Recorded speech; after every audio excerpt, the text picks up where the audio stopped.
Hola chicos, espero se encuentren todos muy bien. Esta va a ser nuestra primera clase entonces, está 100% dedicada a aprender a usar el IDIUS. Entonces bueno, paso uno, abrir el IDIUS. Y luego, lo primero que se les va a abrir es esta ventana. Van a hacer clic donde dice Create a New IDIUS Workfile. E inmediatamente le van a indicar la periodicidad que tiene o la frecuencia que tiene esta base de datos. Entonces fíjense que el IDIUS piensa naturalmente en un ambiente de series de tiempo. Entonces esto es clave.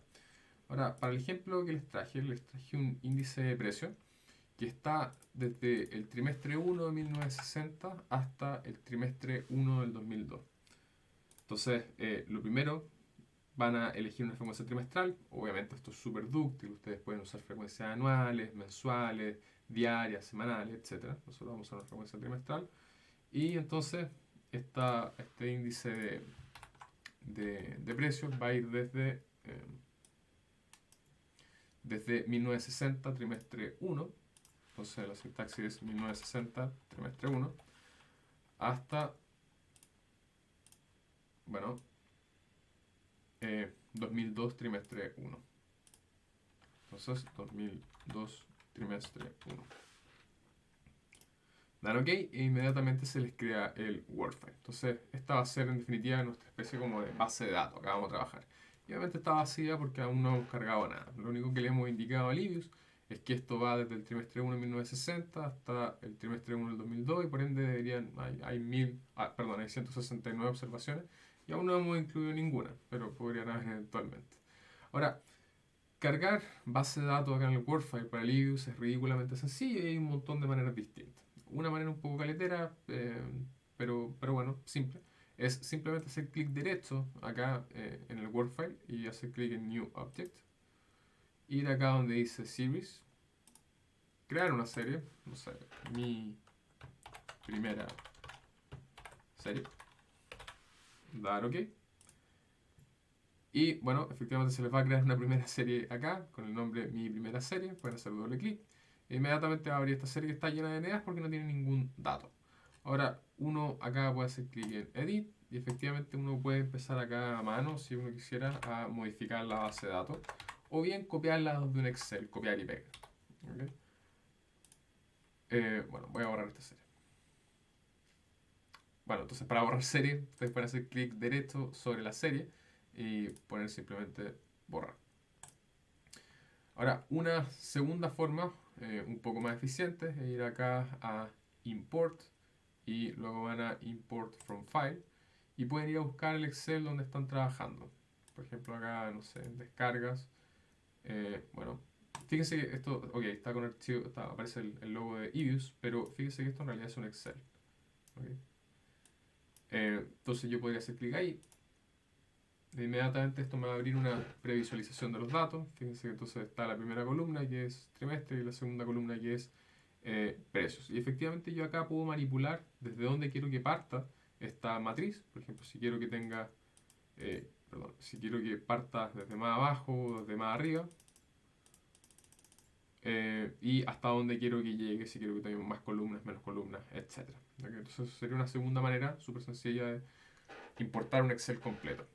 Ahora, probablemente la manera más sencilla para hacer estas cosas es ir a Quick, hacer clic en Empty Group y se les va a abrir una especie de planilla Excel si ustedes quieren. ¿Okay? Entonces, ustedes directamente pueden ir a su base de datos y copiar desde el título hacia abajo y pegar directamente acá. Entonces, fíjense que la primera fila, donde no tiene asociado ninguna fecha, entiende Linux que es el título de esto. E inmediatamente hacia abajo va a poner todas las observaciones para cada una de las frecuencias. Entonces podemos cerrar acá. Y fíjense entonces que inmediatamente en mi WordFile va a aparecer esta serie creada. ¿Okay? Entonces lo primero que podríamos hacer es graficarla. Entonces pueden hacer doble clic acá en PPI, pueden hacer clic en View y pueden poner Graph. Ahora, acá el IDIUS les deja customizar como ustedes quieran el gráfico. Pueden hacer, no sé,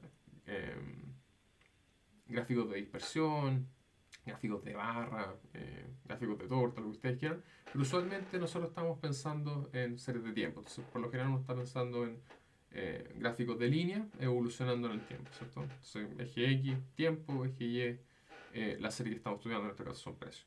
Y pueden dar OK. Y efectivamente aquí tenemos nuestra serie.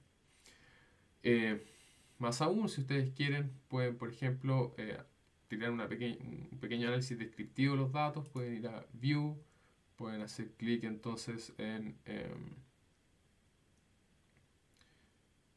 estadísticas descriptivas y, por ejemplo, arrojar una tabla con los estadísticos descriptivos. Entonces, fíjense que acá, por ejemplo, tenemos datos sobre la media, la mediana, mínimos, máximos, desviación estándar, asimetría, kurtosis, la prueba Harkevera y el p-value asociado a la prueba Harkevera, etcétera, etcétera.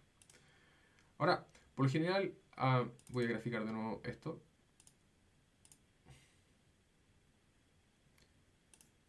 Estas son cosas que vamos a ir viendo, van a ir viendo seguramente más adelante, pero por lo general uno no está contento trabajando con estas series que tienen raíces unitarias, o sea, tienen marcadas tendencias. Piénsalo de esta manera. No es muy útil saber, por ejemplo, el promedio que tiene esta serie, puesto que, bueno, si yo estimo el promedio para este periodo, probablemente es súper distinto para el periodo siguiente y no es claro qué me dice qué me está diciendo el promedio en cada uno de estos casos. ¿Ok? Entonces, por lo general, uno trabaja con series que se le llama series estacionarias. Son conceptos que vamos a ir viendo de a poco. Pero una de las propiedades que tiene una serie estacionaria es que tiene reversión a la media. O sea, está como oscilando en torno a la media. Y por lo general uno trabaja con ese tipo de cosas. Por ejemplo, cuando uno está en finanzas, uno usualmente no trabaja con precios de acciones, uno trabaja con retornos accionarios. Y efectivamente se ve como que fuera todo el tiempo revirtiendo a la media. Entonces, quizás en lugar de trabajar con esta serie de precios tal cual, a uno le gustaría trabajar con la diferencia, o la primera diferencia, o la primera diferencia logarítmica. Entonces, la pregunta es, bueno, ¿cómo podemos manipular nuestra serie, nuestra base de datos en el IUS? Entonces, bueno, ustedes pueden ir acá a Quick y hacer clic en Generate Series. Y uno acá puede crear una nueva serie. Por ejemplo, yo voy a crear acá una serie que se llame, no sé, ustedes pueden poner el nombre que ustedes quieran. De PPI voy a poner en mi caso, ¿okay? Para referirme a que es la primera diferencia de esta serie de precios. Y eso va a ser igual a... Entonces yo acá puedo poner cualquier sintaxis. ¿Okay? Yo podría crear cualquier cosa, una serie por ejemplo que sea PPI al cuadrado, o sea, esta serie de precios más 1 o menos 3, lo que sea. En mi caso, a mí me interesa tomar la primera diferencia logarítmica. Entonces, para indicarle qué es el logaritmo, yo simplemente basta con que ponga log, paréntesis, esta serie de precios. Y con eso basta. Ahora, hasta acá lo único que le estoy diciendo, mira, este es el logaritmo. Ahora, a mí me gustaría que tomaran la primera diferencia logarítmica. O sea, en definitiva, el logaritmo del precio mañana menos el logaritmo del precio hoy día. O el logaritmo del precio mañana dividido el precio hoy día. Entonces, para eso basta con que yo ponga este comando, dlog. Entonces, cuando yo pongo log, entiende que es el logaritmo de la serie.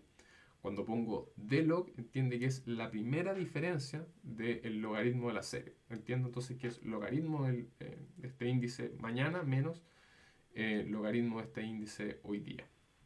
Entonces puedo dar OK y fíjense que inmediatamente se va a crear una nueva serie. Ahora, como les decía, yo acá puedo crear cualquier serie. No sé, por ejemplo, Generate Series, puedo crear acá, no sé, mi serie UAI, que sea igual entonces a, no sé, por ejemplo, este índice de precios al cuadrado. E inmediatamente se va a crear esta serie UAI, que es precisamente el índice de precios al cuadrado. ¿Okay? Entonces, en realidad yo puedo hacer cualquier cosa, pero esta serie va a resultar particularmente interesante. Obviamente el primer dato aparece con NA porque estamos perdiendo un grado de libertad, porque estamos tomando siempre el logaritmo del precio en T menos el logaritmo del precio en T menos 1, entonces siempre nos va a faltar ahí un dato, entonces siempre vamos a perder un dato cuando seguimos estas diferencias. Entonces veamos si tomando, vamos a ahora ver un gráfico de esta serie, se ve más parecido a lo que uno está acostumbrado a trabajar, ¿cierto? A series que estén revirtiendo la media y que no tengan como unas tendencias marcadas. ¿Okay? Y efectivamente se comporta como algo mucho más similar a lo que estamos acostumbrados, ¿cierto? Mucho más parecido a una serie estacionaria. Ahora, si quieren, tomemos estadísticas descriptivas básicas, entonces podemos ir aquí a View, de nuevo a estadísticas descriptivas, ponemos en una tabla con las estadísticas descriptivas. Efectivamente estas cosas hacen como un poco más de sentido, porque bueno, acá la media como que alguna noción nos da, precisamente porque está revirtiendo la media, no es una serie que está como todo el tiempo con una pendiente al alza o a la baja, etc. Ahora, probablemente lo que más nos va a interesar y lo que más vamos a hacer durante el curso es hacer regresiones con el IUS. Entonces, bueno, para eso es bien sencillo. Ustedes van donde dice Quick y hacen clic donde dice Estimate Equation. Entonces, lo primero es ver que efectivamente estemos haciendo la regresión en el periodo que nosotros queremos. Por default, esto les va a aparecer la base de datos completa, ¿cierto? Desde el trimestre 1 de 1960 hasta el trimestre 1 del 2002. Precisamente este periodo que tenemos acá. Obviamente nosotros si queremos podemos hacer las regresiones en otras frecuencias de tiempo. Por ejemplo, imaginemos que yo estoy interesado solamente en verlo desde el 80 hasta el 2002. Bueno, basta con que cambie acá el año y el trimestre, y entonces le voy a estar indicando siempre desde dónde parte la regresión y dónde termina la regresión. Aquí por default va a aparecer que toda la base de datos. Lo siguiente, aquí nosotros tenemos un montón de métodos de estimación, ¿okay? Pero por ahora vamos a simplemente asumir que estas cosas las vamos a estimar por mínimos cuadrados ordinarios. ¿Okay? Ahora, la sintaxis para hacer regresiones en el IUS es súper sencilla y súper intuitiva. Variable dependiente, constante, variables independientes. ¿Okay? Si esto es una pega como predictiva, entonces, bueno, la variable que queremos predecir, constante y nuestros predictores. ¿Okay? Entonces, imaginemos yo quiero hacer una regresión, o en este caso, digamos, yo quiero estimar un proceso autorregresivo, un AR1, por ejemplo. O sea, en definitiva, yo este índice de precios quiero pronosticarlo con el índice de precios del periodo anterior. Entonces, quiero ver si información previa o información actual, si ustedes quieren, del índice de precios, me da alguna información predictiva relevante sobre lo que va a ocurrir con el índice de precios en el periodo siguiente. O si por el contrario no aporta ninguna información importante. Entonces, por lo mismo, nosotros vamos a hacer estas regresiones en primeras diferencias. ¿Okay? Entonces vamos a usar diferencia logarítmica del índice de precio en lugar del precio tal cual como aparecía. ¿Okay? Ahora, nosotros podríamos hacerlo directamente, como vimos acá, que ya creamos esta serie de PPI, entonces yo podría poner directamente eso, o bien usar la serie original. Nuestra serie original era este índice de precios, PPI, pero yo podría directamente acá escribir the log de PPI y ya esto inmediatamente entiende, ya, ok, la variable que queremos predecir es la diferencia logarítmica de este índice de precios. Entonces yo podría hacerlo directamente acá de la regresión sin necesidad de haber creado esa serie previamente. Entonces, como les decía, la sintaxis es la variable o la serie que nosotros queremos predecir, que en este caso es este índice de precios. Vamos a poner C, que esto va a representar una constante, un intercepto en la regresión, e inmediatamente todo el set de variables explicativas. Entonces, imaginemos que yo simplemente quiero estimar acá un AR1.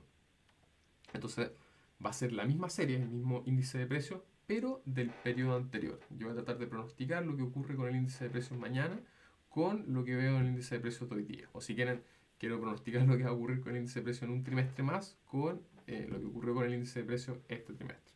Entonces van a escribir de log este índice de precio, pero la sintaxis es que además van a agregar un paréntesis y van a poner cuántos rezagos estamos utilizando para hacer esta regresión. Entonces lo que yo estoy diciendo es que voy a pronosticar el índice de precios del próximo trimestre con el trimestre de hoy día. Entonces hay un rezago temporal. Entonces del trimestre inmediatamente anterior. Entonces cuando pongo -1, inmediatamente el IBIS entiende que es del trimestre inmediatamente anterior. Si yo pusiera acá, no pusiera nada, bueno, estaría haciendo regresión con la misma variable. Y si pusiera un +1, esto entendería que estaría prediciendo lo del próximo trimestre con el de 2 trimestres más, en una labor predictiva como que no tiene mucho sentido. Y sería, ahora, ustedes acá desde Options pueden tomar algunas decisiones sobre cómo están estimando la matriz de varianza. Acá esto simplemente está estimando de manera común y corriente, pero uno podría estimar estas cosas con estimadores HAC para la varianza a largo plazo, robusto, heterocedasticidad, autocorrelación, etc. Por ahora simplemente vamos a estimarlo sí, de manera común y corriente, como lo han aprendido en sus cursos de pregrado. Y dan a aceptar. Entonces, fíjense que este es el reporte de regresión básico. Está considerando después del ajuste, porque acuérdense que tuvimos que tomar diferencias logarítmicas, entonces perdimos un dato. Y además estoy usando siempre un rezago, entonces ahí perdemos otro dato. Entonces, las observaciones que fueron finalmente incluidas fueron 167. La primera columna indica cuál es el valor de los coeficientes, cuáles son los estimadores por mínimos cuadrados ordinarios.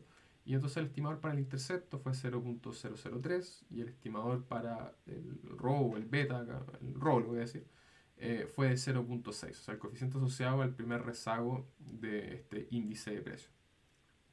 La siguiente columna muestra las desviaciones estándar que tienen estos coeficientes. Entonces, uno, por ejemplo, acá podría estar interesado en la hipótesis nula. Oye, bueno, ¿y es ρ igual a 0 bajo la hipótesis nula o bajo la alternativa ρ es distinto de 0?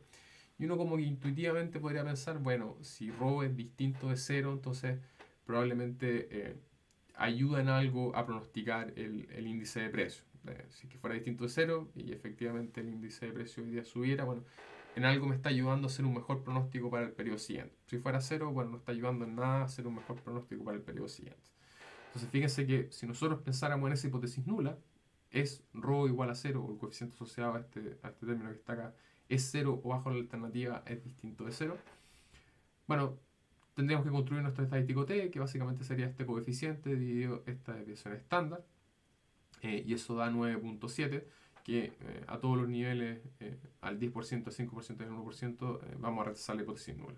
Y de hecho, incluso más sencillo, acá al lado tenemos el p-value, que es el nivel exacto al cual estamos rechazando la hipótesis nula. Entonces, fíjense que es menor que todos los índices, que todos los niveles que estamos acostumbrados a ver, 0,1, 0,05, 0,01, bueno, efectivamente es menor, entonces vamos a rechazar la hipótesis nula y este ρ es estadísticamente significativo y podríamos intuir entonces que este rezago temporal del índice de precios está ayudando en algo a pronosticar este índice de precios en el trimestre siguiente. Obviamente acá tenemos las típicas estadísticas descriptivas. Tenemos el R cuadrado, que es 0,36. Recuerden que el R cuadrado es una medida de porcentaje de varianza, ¿cierto? La suma es el SC, la suma cuadrática estimada dividido la suma cuadrática total. Entonces, en definitiva, tiene una interpretación de qué porcentaje es la varianza de esta primera diferencia del índice de precio estamos explicando con nuestro modelo y nos estamos haciendo cargo de un 36% de esa varianza. Tenemos el R cuadrado ajustado, donde efectivamente estamos castigando el R cuadrado, estamos haciendo una especie de castigo numérico al R cuadrado, considerando el número de variables explicativas que tuvimos que utilizar. Tenemos la prueba F de significancia global, o sea, todas estas pendientes que incluimos en el modelo, si es que son simultáneamente iguales a 0, si es que hay al menos una distinta de 0. Y fíjense que en este caso, como obviamente tenemos una sola variable explicativa acá, bueno, no es sorpresa que nuestro estadístico F sea gigantesco y el p-value asociado a esa prueba F sea minúsculo. Obvio, nosotros sabemos que acá estamos rechazando súper fuerte, entonces fíjense que en este caso particular, esta prueba de significancia global es la misma prueba que estamos utilizando acá, es la misma hipótesis nula, este beta o ρ igual a 0. Bueno, y finalmente, las últimas cosas que usualmente nos fijamos son los criterios de información. Acá tenemos tres criterios de información distintos. Usualmente uno es la CAIQE, el Basic Information Criteria o el Short Information Criteria. Mientras más pequeños sean estos criterios de información, mejor al momento de comparar modelos. Y finalmente tenemos acá el Durbin-Watson, que era esta medida, este estadístico para ver si había algo de autocorrelación serial entre los residuos. Como decía, el Durbin-Watson estaba entre 0 y 4. Donde las dos orillas, cercano al 0 entonces y cercano al 4, era una zona de rechazo de la hipótesis nula, entonces evidencia de autocorrelación. Más cercano al 0 había evidencia de autocorrelación positiva, más cercano al 4 de autocorrelación negativa, y en torno al 2 entonces por lo general uno decía que no rechazamos la nula de autocorrelación. Ahora, obviamente un 2.2 probablemente nos da, uno puede ir a ver las tablas de Durbin-Watson y todo lo demás y establecer dónde están los valores, dónde están los umbrales, pero más o menos nos hace intuir de que acá no vamos a tener ningún problema de autocorrelación serial en los residuos. Ahora, uno de acá desde Receipts efectivamente puede hacer un gráfico de qué ocurrió con los residuos y en general, salvo algunas cosas medio extrañas por acá, en general se ve que los residuos más o menos oscilan en torno a la media. Entonces, fíjense que acá en este gráfico estamos graficando la serie real de esta diferencia del índice de precios, que sería esta serie roja. La línea verde sería nuestro fit, o sea, en definitiva, usando nuestro modelo dentro de muestra, como hubiera dicho nuestro modelo que se comportaba esta cuestión. De nuevo, esto se comporta súper bien porque es dentro de muestra. Y cómo se comportaron los residuos en cada uno de los periodos. Entonces, salvo algunas cosas por acá, más o menos uno ve lo que espera, está oscilando en torno al 0, sin un claro patrón de positivo y negativo, cosas de ese estilo. Ahora, ustedes perfectamente podrían decirme, bueno, y quizás aquí con este índice de precio hay bastante persistencia, entonces no solamente el primer rezago, no solamente el trimestre de hoy tiene información relevante para decir qué va a ocurrir con este índice de precio en el futuro, sino que quizá el de 2 trimestres atrás o el de 3 trimestres atrás. Y quizás sería interesante considerarlos también en el modelo. Entonces, bueno, algo que podemos hacer para darnos una idea de eso es ver los correlogramas. Entonces, ustedes pueden ir acá a Quick, Series Statistics y ir acá donde dice correlograma. Y acá vamos a poner el nombre de la serie que queremos estudiar. En nuestro caso, este índice de precios, ¿cierto? Ahora, acá Lius nos va a preguntar, bueno, el correlograma queremos hacerlo en nivel, o sea, efectivamente para el índice de precios tal como lo tenemos, o para la primera o segunda diferencia. Bueno, en nuestro caso nosotros dijimos que estamos interesados en estudiar esta primera diferencia, ¿cierto? Esta primera diferencia logarítmica. Entonces pueden hacer clic en OK e inmediatamente les va a arrojar el autocrolograma y el autocrolograma parcial. Entonces, usualmente cuando uno está pensando en estos procesos autorregresivos, en cuántos rezagos de esta variable incluir, uno está interesado acá en esta partial correlation. Entonces, fíjense que efectivamente el primer rezago es ridículamente significativo, el segundo parece ser que no, y el tercero pareciera ser que algo, y los demás ya parecen ser que no. Entonces uno podría pensar acá en un AR3. Entonces uno podría pensar, si quieren, en incluir los tres primeros rezagos en este modelo. Al menos no parece una locura. Donde el segundo probablemente no va a parecer significativo, no va a parecer fuertemente significativo. Entonces podríamos hacer esa regresión y ver cómo nos va. Entonces vamos a ir a Quick, Estimate Equation. Entonces de nuevo vamos a hacer la regresión del log de este índice de precio. Vamos a poner una constante, el primer rezago de este índice de precio, el segundo rezago de este índice de precio y el tercer rezago de este índice de precio. Entonces fíjense que más o menos es lo que intuíamos. El primer rezago por lejos es el coeficiente más, o sea, es el más significativo, tiene el coeficiente más grande, tiene la desviación estatal más pequeña y por ende tiene el t-statistic más elevado. Entonces esto, de nuevo, el t-statistic asociado a este primer rezago es ultra significativo a todos los niveles usuales. ¿Okay? Entonces, de nuevo, si yo estudio la hipótesis nula, ρ, ahora le voy a decir ρ1, o el ρ asociado al primer rezago, es igual a 0 bajo la alternativa distinto de 0, rechazamos la nula a todos los niveles sin ningún problema. Ahora, lo que veíamos es que el tercer rezago también en ese autocrolograma parecía súper potente. Y es más o menos lo que estamos corroborando acá. Fíjense que efectivamente el coeficiente es mucho más pequeño, la desviación estándar es mucho más grande. Y si yo planteo la nula, oye, y ese ρ3 igual a 0, o bajo la alternativa ese ρ3 distinto de 0, bueno, podemos rechazar la nula, pero solamente al 10% de significancia. Fíjense que el t-statistic es 1.9. Usualmente uno rechaza al 5% en 1.95, pero al 10% uno rechaza en 1.645. O de otra manera, fíjense que el p-value acá es menor a 0.1, es menor al 10%, pero no es menor a el 5%, no es menor a 0.05. Entonces, efectivamente rechazamos al 10%, pero no logramos rechazar al 5%. Entonces, solamente es significativo al 10% de significancia. Y fíjense que el segundo rezago nos dio un t-statistic de 0.62. Y como les decía, al 10% el valor de tabla, si quieren, es 1.645, uno rechaza en 1.65, si quieren. Y esto no fue mayor que ese valor crítico. De hecho, el p-value acá, fíjense que es 0.10, 0.11.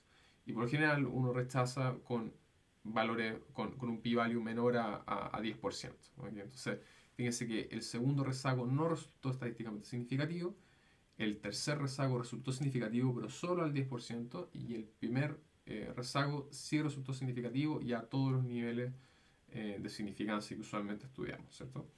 Ahora, obviamente nosotros incluimos acá más rezagos de esta serie, por ende el R cuadrado obviamente subió, antes creo que teníamos como alrededor de un 30%, ahora tenemos un 40%, efectivamente esto subió el porcentaje de la varianza que estamos explicando, pero esto es como más o menos intuitivo, porque el R cuadrado obviamente va a ir subiendo a la medida que agreguemos cosas en el modelo. Pero también ocurre que en este caso el R cuadrado ajustado también subió, de 0.39. Entonces, más o menos parecía ser que incluimos información relevante en el modelo que nos está ayudando a pronosticar entonces este índice de precios. Bueno, obviamente esta prueba F, si hay al menos uno acá que sea significativo, también es gigantesca. Fíjense el p-value asociado a esta prueba de significancia global rechaza todos los niveles de y es más o menos intuitivo porque, bueno, nuestra primera variable rechaza todos los niveles de Nuevamente el Durbin-Watson acá se porta súper bien y acá no sé, ustedes podrían comparar estos criterios de información con los que encontramos antes. Seguramente estos son más pequeños, más negativos si quieren. Entonces habla de un mejor ajuste en el modelo. Ahora, algo que también típicamente estamos interesados es, bueno, ¿qué tan estable será esta capacidad predictiva? Aquí tienen, por ejemplo, este primer rezago y tercer rezago. ¿Será que siempre tienen fuerte capacidad predictiva y más o menos siempre vemos los mismos coeficientes? ¿O será que en algunos puntos esta capacidad predictiva se pierde, se hace prácticamente cero? Si uno fuera estimando estos coeficientes, por ejemplo, en distintos periodos del tiempo, ¿estos coeficientes van cambiando? ¿Son siempre los mismos? Entonces, para eso ustedes se pueden ir acá, después de haber hecho la regresión, pueden ir a View y pueden ir a Stability Diagnostics. Entonces, acá se pueden hacer un montón de pruebas de quiebre estructurales. Eh, Ustedes pueden empezar si quieren en esta hipótesis nula. ¿Será que antes de un periodo el beta era uno y después de ese periodo el beta fue completamente distinto? Entonces, bajo la nula, los dos betas son iguales en el primer periodo y en el segundo periodo. O bajo la alternativa, los betas son distintos, los betas cambiaron. Entonces eso de hecho es la típica prueba de Chow. Si uno conociera el tiempo, si uno, no sé, por ejemplo, aquí entre medio de una crisis, yo quiero saber si antes de la crisis y después de la crisis estos coeficientes fueron iguales. Pero yo también podría estar interesado en ver, bueno, ¿y cómo fue la evolución? Si yo fuera recursivamente estimando estos betas o estos RO o lo que sea, estos estimadores, eh, ¿fueron cambiando de manera importante estas estimaciones o esto fue súper estable, el coeficiente parece ser siempre el mismo? Entonces, ustedes pueden ir acá donde dice Recursive Estimates y pueden ir acá donde dice Recursive Coefficients. Y acá ustedes pueden elegir cuáles son los coeficientes que quieren estudiar. Por ejemplo, digamos yo no estoy interesado en estudiar la constante, que sería el C1, que sería este de acá. Y estoy interesado en ver qué pasó con estos tres. Si estos tres fueron más o menos estables o pegaron unos cambios muy importantes en el tiempo. Y pueden dar OK. Entonces fíjense que acá tenemos los gráficos de cada una de las estimaciones, si quieren, de los RO para cada uno de estos periodos.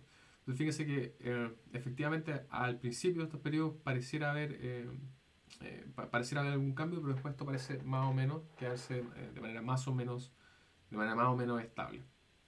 Esto efectivamente, las líneas rojas son las bandas de confianza, son más o menos dos desviaciones estándar y la línea azul es efectivamente cuáles fueron nuestras estimaciones. Entonces, salvo si quieren la primera parte de la base de datos, donde estamos haciendo las primeras estimaciones, esta cuestión se mantiene más o menos estable en el tiempo. Obviamente nosotros también podemos hacer los típicos diagnósticos para los errores o para residuos y ver qué está pasando con los típicos supuestos que hacemos, ¿cierto? Por ejemplo, si ustedes quisieran ver si, no sé, los residuos tienen algo similar o algo parecido a una distribución normal, que puede no ser demasiado importante en este contexto, pero de todas maneras pueden hacerlo. Entonces, después de hacer la regresión, pueden ir donde dice Residual Diagnostics y acá fíjense que tenemos un montón de pruebas. Tenemos pruebas de heterocedasticidad para los errores o para los residuos en este caso. Pruebas de autocorrelación serial, histogramas para estudiar normalidad. Entonces, obviamente acá vamos a encontrar distribuciones no normales. De hecho, bueno, hagamos clic acá, histograma normal y test. Esta es la distribución que tenemos para los residuos. Fíjense que en general tenemos colas súper pesadas. Fíjense entonces que este es el histograma. Uno esperaría algo normal y claramente es no normal. Esto es lo típico que uno ve, ¿cierto? Esto es mucho más parecido a una distribución testuda en colas súper pesadas. Y esta distribución, en lugar de ser una especie de campana, es como una especie de cosa puntiaguda. Entonces, recuerden que no cualquier cosa que concentra en el centro es una normal, ¿cierto? Esto claramente parece no ser una normal. Entonces, efectivamente, la simetría no es 0, es 0,34 y la kurtosis, en una distribución normal uno espera una kurtosis de 3. Y acá la kurtosis es el doble, ¿cierto? Es de 6. O sea, las colas son mucho más pesadas, estos escenarios extremos son mucho más probables de lo que nos diría una distribución normal. Y finalmente tenemos la prueba Harkivera. La prueba Harkivera bajo la hipótesis nula, tenemos normalidad y bajo la alternativa rechazamos la hipótesis de normalidad. Entonces aquí el p-value efectivamente es minúsculo, entonces efectivamente estamos rechazando la hipótesis de normalidad. En otro contexto esto quizás no es tan ridículamente importante, quizás podemos tener algunas dudas sobre que también están construidos los intervalos de confianza, pero en líneas generales nuestros estimadores por mínimos cuadrados ordinarios andan bien. Obviamente uno, además acá, bueno, ya vimos que el mismo reporte nos da el Durbin-Watson, podemos igual hacer pruebas de autocorrelación serial o bien podemos hacer pruebas de heterocedasticidad y de nuevo, estas cosas son como, hacen más sentido en cortes transversales más que en series de tiempo, pero de todas maneras lo voy a hacer simplemente como de manera ilustrativa. Entonces fíjense que acá tenemos la prueba de White, por ejemplo, para heterocedasticidad. No sé si la recuerdan, pero en general uno hace una regresión auxiliar donde pone todas las variables, uno usa como variable dependiente el residuo cuadrático y como variable explicativa todas las variables de la regresión original. eh, el producto cruzado entre todas las variables de la regresión original y cada una de las variables de la regresión original al cuadrado, y uno toma el r cuadrado de esa regresión. Y ese r cuadrado lo multiplica por el número de observaciones y ahí tenemos nuestro estadístico. A todas luces, entonces, que este estadístico que está acá, ¿cierto? El número de observaciones por el r cuadrado de esta regresión. Entonces, a todas luces, esto rechazamos la hipótesis nula, que hay un tema de heterocedasticidad. Entonces, probablemente deberíamos usar un estimador consistente con heterocedasticidad, etcétera, etcétera. Bueno chicos, y probablemente lo último que podría como interesarnos de sobremanera en este punto es cómo hacer pronósticos fuera de muestra, porque hasta ahora estamos utilizando toda la muestra y estamos entonces encontrando los parámetros que minimizan el cuadrado de los residuos, ¿cierto? Pero bueno, la pregunta sería, eh, bueno, en ese caso, ustedes están haciendo como una especie de ejercicio mentiroso, no es, en estricto rigor no es un ejercicio predictivo, ustedes tienen toda la muestra, tienen la información de mañana sobre el índice de precios, la información anterior del índice de precios. Pero en estricto rigor, si uno hace un ejercicio predictivo, uno no conoce lo que va a ocurrir mañana. A uno, con lo conocido hasta hoy día, le gustaría hacer un pronóstico sobre lo que va a ocurrir mañana. Entonces, en ese sentido, usar toda la base de datos para hacer esta regresión y hacer estas pruebas de hipótesis es como un poco mentiroso porque conocía lo de mañana y lo de antes y de alguna manera torturé los parámetros para que hicieran el mejor fit posible. Entonces, usualmente este tipo de análisis, como análisis predictivo, tiene un montón de críticas que obviamente está súper prone to overfitting, es muy probable que haya sobreajustes, es muy probable que encontremos falsos positivos. Entonces, todas estas cosas que decimos, oye, rechazamos la nula y efectivamente esto ayuda a pronosticar, en muchos casos puede ser que no sea así, que haya sido un falso positivo, que hayamos rechazado cuando no deberíamos rechazado, por decirlo de alguna manera. Entonces la pregunta es cómo podríamos hacer ejercicios predictivos reales, o sea, efectivamente con lo que yo conozco hasta hoy día, usar este modelo para pronosticar lo que va a ocurrir mañana y ver bajo alguna medida de pérdida, con alguna medida de error, por cuánto me estoy equivocando, qué también lo estoy haciendo, qué también no lo estoy haciendo. Entonces, eso es lo que uno conoce como análisis fuera de muestra. ¿Ok? Y ellos tienen algunas maneras sencillas de hacer estos pronósticos. Entonces, en esta misma regresión, nosotros podemos hacer clic acá arriba donde dice Forecast. Entonces, lo primero, a esta serie Forecast, nosotros vamos a pronosticar la diferencia logarítmica de este índice de precio. Y esto me va a crear una serie con los pronósticos que vamos a crear. Entonces, por ejemplo, en mi caso lo voy a poner PPI, la misma serie, pero F por Forecast. Ahora, uno tiene dos maneras de hacer estos pronósticos. Tiene dos métodos si quiere. Un método dinámico y un método estático. El método dinámico, o partamos por el método estático mejor. Cada vez que yo haga un pronóstico, voy a asumir que los datos anteriores los conozco. Entonces yo voy a hacer un pronóstico, por ejemplo, para el próximo trimestre y dado mi modelo, voy a asumir que yo conozco el índice de precio hoy día, el del trimestre anterior y el de hace 2 trimestres. Entonces, para todos mis pronósticos voy a pensar de que todo lo que está hacia atrás es conocido. Entonces, desde el momento que yo me paro a pronosticar un trimestre hacia adelante, yo inmediatamente conozco el de este trimestre, el del trimestre anterior y el de 2 trimestres hacia atrás. Entonces, eso sería el método estático. Ahora, el método dinámico es como decir, mira, imaginemos que yo desde hoy día voy a hacer 80 pronósticos hacia adelante. Bueno, si yo hago el pronóstico, por ejemplo, imaginemos yo estoy en el trimestre 79. Yo voy a necesitar la información sobre el índice de precio en el trimestre 78, 77, 76. Y si yo estoy hoy día parado, yo no conozco ninguna de esas cosas. Entonces, el método dinámico va a usar como rezagos los mismos pronósticos. Entonces, yo hoy día voy a hacer un pronóstico para mañana y mañana voy a necesitar el pronóstico de hoy día, entonces voy a usar la información. Entonces, al periodo siguiente voy a necesitar los 2 últimos trimestres y voy a usar mi pronóstico para el siguiente trimestre como el primer rezago para pronosticar el periodo siguiente. Entonces, en definitiva, en el método estático nosotros estamos usando los valores reales en cada periodo. Entonces, cada trimestre llega un nuevo trimestre, yo conozco nueva información, conozco los verdaderos valores de los rezagos de este índice de precios y pronostico. Entonces, lo único que no conozco es qué va a pasar en el futuro y eso es lo que estoy pronosticando. Y en el método dinámico yo asumo que desde aquí en adelante yo no conozco nada y si yo quiero hacer mi pronóstico, por ejemplo, en 80 trimestres siguientes, lo que voy a usar para poder hacer mis estimaciones va a ser mis pronósticos para el de 79, 78 y 77.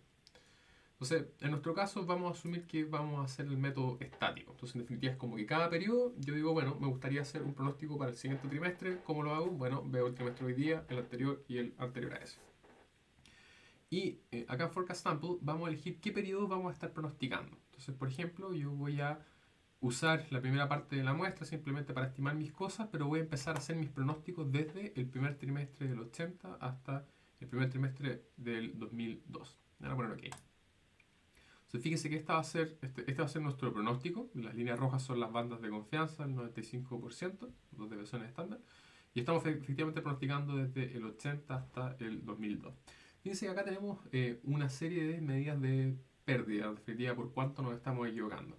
Tenemos la raíz del error cuadrático medio, tenemos el promedio del valor absoluto de los errores, etcétera, etcétera. Entonces, si uno estuviera comparando distintos modelos predictivos, seguramente a uno le gustaría ver estas cosas y ver cuál es el que tiene menor, por ejemplo, menor error cuadrático medio. Ahora, lo interesante es que ustedes pueden irse ahora a su base de datos y tienen una nueva serie, que es este PPIF, ¿cierto? Que sería nuestro pronóstico para la diferencia logarítmica del índice de precios. Entonces voy a abrir tanto la diferencia logarítmica del índice de precios como nuestros pronósticos y voy a graficarlo.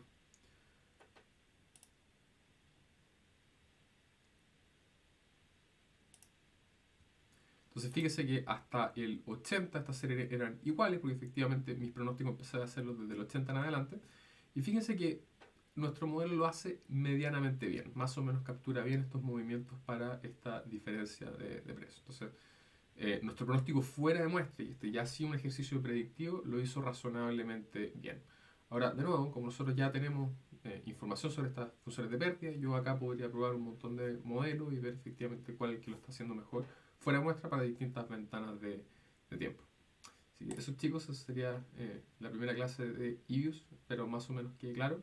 Y ya en las próximas clases vamos a ir viendo algunas cosas un poco más sofisticadas. Como siempre, cualquier pregunta, cualquier duda, me pueden escribir al correo o me pueden escribir a mi número personal. Así que, buena semana, que estén bien.